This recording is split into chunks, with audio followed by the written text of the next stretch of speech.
Hello guys, welcome back to the channel. In this today's tutorial, I'll be showing you how you can change hotspot name on your Android phone.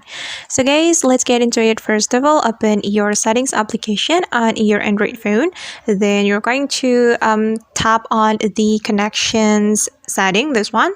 Tap on the connection setting, and after that, you're going to tap on the mobile hotspot and tethering, this one.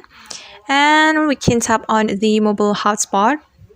Then after that, you can change your hotspot name right here. But before it, you have to click on configure.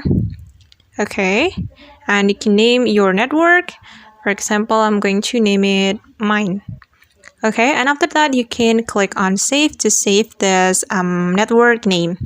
Alright, and this network name will appear on the list of available Wi-Fi networks on another device. Alright guys, and that's how we can change hotspot name on Android phone. I hope this tutorial will be helpful for you. Thank you so much for watching.